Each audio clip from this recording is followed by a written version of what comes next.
So what is this place and places like this used for in the treatment industrial complex? Well, this one is as it is known in the streets of Detroit, QBH, which of course is an acronym for Quality Behavioral Health. So this is one of the larger kind of things. So this company, they got their inpatient where a guy, man or woman. So it's a private company. Private company, man or woman, but like all of them, that contracts with the government, city, county, and the money coming from the feds. So after you complete treatment and you go through your detox program, an individual would then come here to get some kind of stable housing. There's lots of subsidies that go with it, and of course most of these people are in the system, right?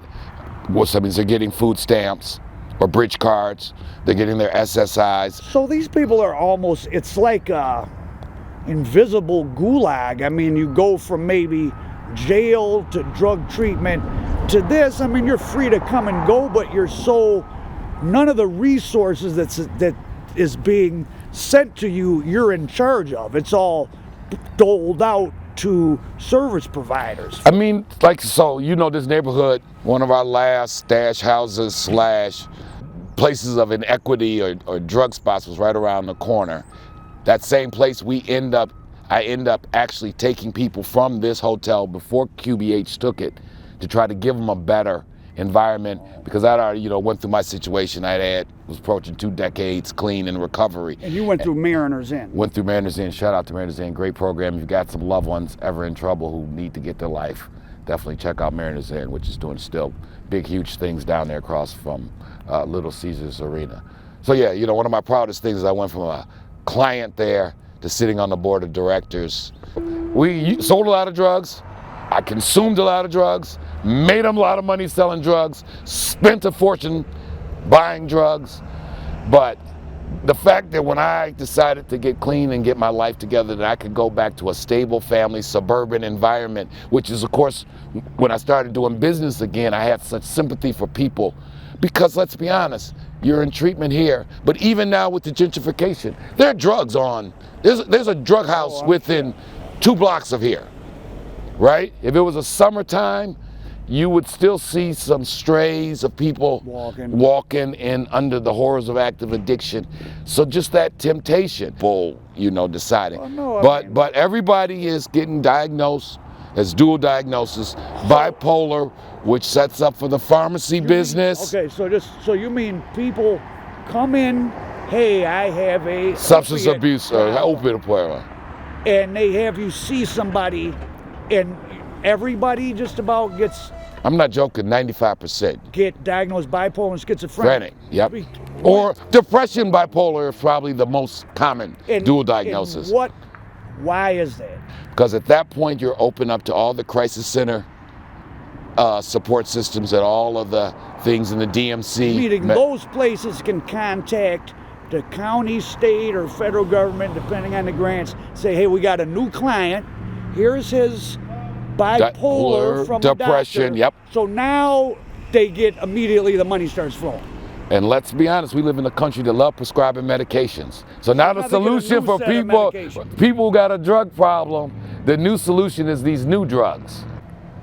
So of all these people in the medication line, of which some needed it, some didn't, don't those strong drugs kind of, you're not really capable of getting a job and stuff. Like if you're on anti-schizophrenic and bipolar, you're kind of zombified, aren't you?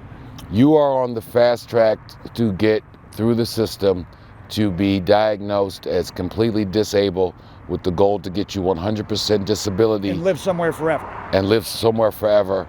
And I'm keeping it real. You got some people, unfortunately, been on drugs 30 years. Who are that? Yeah. Who are disabled. To ask them to now, they started at 30. They're 13, they're 62, 65. Yeah, they can't work. And you want them to go back in the workforce and compete? No. So yeah, they do need to get stabilized. They're gonna go to SSI. I use the word not to be melodramatic, but a zombie is someone under someone else's control who's not dead but isn't really fully alive.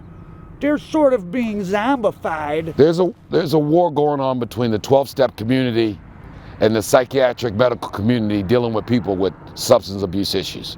You got the old school guys from AA, Dr. Bob started it because NA and all of that 12-step programs all started with AA, right? The total abstinence community. And then you have the kind of new school there's a medication and appeal and government housing. You won't get any money, but there'll be money attached to you. So you can always get a place to live, get a ride, get some food. That's kind of wild when you say it like that. How many people are in this treatment gulag in Detroit? I mean, is it more like 2,000 or 25,000? It's north of 25,000 in a city like Detroit. Oh, so 5% of the population is in some sort of, oh, wow. Oh, it's north of 25,000. It's north of 25,000. These are people receiving heavy psychiatric meds, perhaps some $4,000 to $5,000 a month. Most not, just so people know. I mean, for real. No, listen to me. Detroit is the poorest major city in the country. So if you have $5,000 a month attached here in Detroit, that's triple the average income in Detroit. So there's a big success group of guys who worked in the factories in the 60s, 70s, and 80s, end up having substance abuse. It was heroin in the 60s and 70s, crack in the 80s and 90s. But the factories were still employing so many, they were all under the insurance of General Motors, Ford, and Chrysler. And those guys could go to, shall we say, nicer.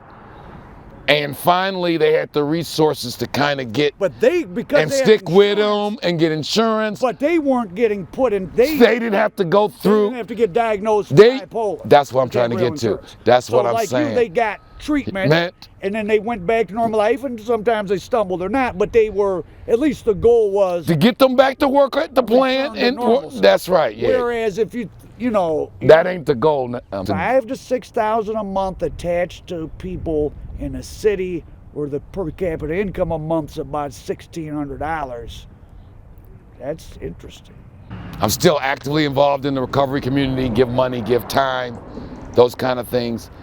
I've been to too many meetings and heard kids, they were on heroin for 6 years, they were on Suboxone for 8 years.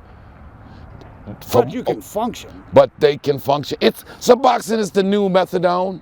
And let's be honest, anybody from our community know people who've been going to the methadone clinic, and because it is some money involved in the Suboxone industry, let's say that, in my opinion, we're not pushing people to get off it as much as, it's a drug, man. Well, if you read about it, they'll say, well, you may have to be on it for life. I mean, maybe you will, but you shouldn't go into it with that, right.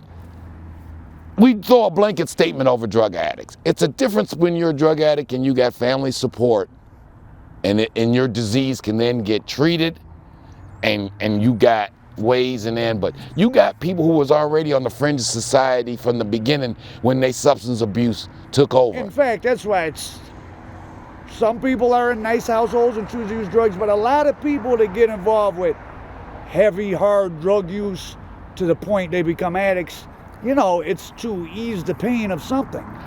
My unofficial survey, 80% of the women involved in the sex trade or in substance abuse, that's the product of some type of abuse or molestation early in life. So you can't just you look at the young lady, why she can't get why she's so traumatized? Well, it was some shit that happened to her. She was 5 years old. When she was 5 years old. Some perspective, I say, and I think we got some real insights because the same house that we use as a drug house, eventually we start right around the corner. So in what year was that? And when you say used as a drug house, what, you selling bags or something else? No, so 01, those who know the Motown Mafia story, the Pakistani, my pops had a run with the Pakistani cartel from 92 to 97. Then kilos untouched from here, Pakistan, breaking them down into $10 bags, putting them on the streets. Right. They're not too far away from here, French Road and Mac and some other areas but anyway, so the bag dried up for like 3 years, and then in 01 and 99, My mom actually bought the property, and then, being a good mom, gave it to her son to manage. I decided to manage it in a way that, unbeknownst to mom, You were at the tail end of your and addiction. I would be, so I got the treatment in '02, and this is happening, this was in the last 18 months of it. What was your use like at the end? Was it getting more out of control, or just you? It had stopped being cute. I obviously had a lot of money and well, Stopped no. seeming When you're in fancy cars and jewelry and fancy hotels and What is the illusion of being cute? Of being cute, and obviously, what's cute at 25 ain't cute at 45, or what's cute at 25 ain't. I was 35 then. Wasn't so cute at 35. You know, frat boy behavior is. People write it all. For 15 years, it stopped being so cool, and people be like, it stopped going from like the frat boy, they just doing what they do too. Damn, dude, you still doing that? You still doing that shit? And I had fucked up a lot of money. A lot of money had went through my hands, like millions had went through my hands. So you're getting kilos in, or your dad is, that was a stash house, or there were sales? No, it was stash house. Like how much would be there, a kilo? Dude, I mean, literally. $1 million of heroin? Often. And his wholesale customers are people in his clique. Then we end up, my property management skill set, I said, well, the only thing that really will make the stash house spot is the people who already know that it's here, that's who need to stay here. So some of the security guys, some of the people from the hookup team, because so it was like. It was it was a real. It was corporate housing. Yes. For the Brown Enterprise. Right, yeah. So for people that would cut the heroin, guard the shit, you just had them all living there. I mean, I was getting high, but I still knew business. It made sense, right? So Eddie baby would run over here. Bundles $100, $10,000 of Right. heroin. And then that same property ended up being used to house people coming out of treatment centers, because after I got clean, I And were you, again, because it's double-edged, you guys sometimes were the recipient of those $4,000 or $5,000 a month for people. I tried it for a minute, but I'll be honest, just because I was in recovery, and it felt wrong. It felt wrong. Oh, really? It just felt wrong. So I hate to say it. I'd rather just have a crack smoking customer that pays me my rent, and I'm not responsible for trying to help them get clean. So did that?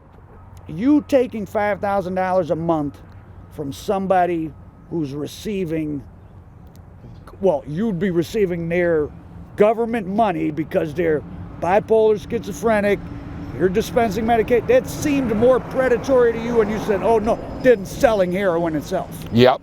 You seemed to have a big moral quandary as far as what you did with selling heroin, but that bothered you that you were going to take these government zombies. Because it's personal. I know that until a person wants to stop getting high, they won't get high. They won't stop getting high.